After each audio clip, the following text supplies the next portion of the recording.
ಮಠ ಮಧ್ಯಾಹ್ನ ಈ ಥರ ಗಾಳಿ ಬೀಸ್ತೈತೆ. ಇವ್ರು 3 ಜನ ನೋಡಿ ಗೈಸ್.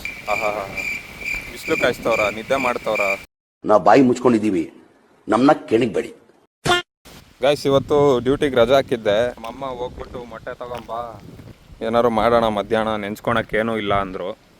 ಅದಕ್ಕೆ ಹೋಗ್ಬಿಟ್ಟು ಮೊಟ್ಟೆ ತಗೊಂಬಂದೆ ಗೈಸ್. ಇಲ್ಲಿ ಗಾಡಿಗೆ ಬಟ್ಟೆ ಮುಚ್ಚಿಟ್ಟಿದ್ದೆ, ಗಾಳಿಗೆ ಹಂಗೆ ನೋಡಿ ಹೆಂಗಾಗ್ಬಿಟ್ಟೈತೆ ಗೈಸ್. ಮನೆಗೆ ಬಂದೆ ಈಗ ಗೈಸ್. ಗಾಳಿ ಅಂತ ಒಳಗಿಂದ ಬಾಗ್ಲು ಹಾಕೊಂಡ್ಬಿಟ್ಟವ್ರು ನಮ್ಮಮ್ಮ.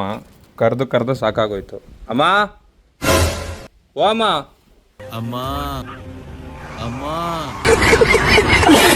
ಕೇಳಿಸ್ತಾನೆ ಇಲ್ಲ ಗೈಸ್ ಅವರಿಗೆ. ಎಲ್ಲೂ ಒಳಗೆ ಕುತ್ಕೊಂಡ್ಬಿಟ್ಟವ್ರೇನು, ಸೌಂಡೇ ಇಲ್ಲ. ಒಳಗಡೆ ಹಾಳಾಗ್ಬಿಟ್ಟಿದೆ. ಈಗ ಕಾಲ್ ಮಾಡ್ಬೇಕಷ್ಟೇ ನಮ್ಮಮ್ಮಂಗೆ. ಮನೆಯಿಂದ ಹೊರಗೆ ಹಾಕ್ಬಿಟ್ರು ಗೈಸ್.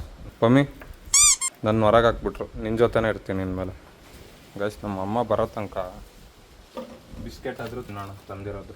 ಬಿಸ್ಕೆಟ್ ಓಪನ್ ಮಾಡಿದ್ದೆ, ಈ ನೋಡಿ ಈ ಬಡ್ಡೆ ಮಗ. ಇವನು ಜಾಕಿ ಅಂತ ಗೈಸ್. ಇದು ವೂಲ್ಫ್ ಬ್ರೀಡ್ ಬರುತ್ತಲ್ಲ ನಿಮಗೆ, 10 crore ಅದೇ ನಾಯಿ ಇದು.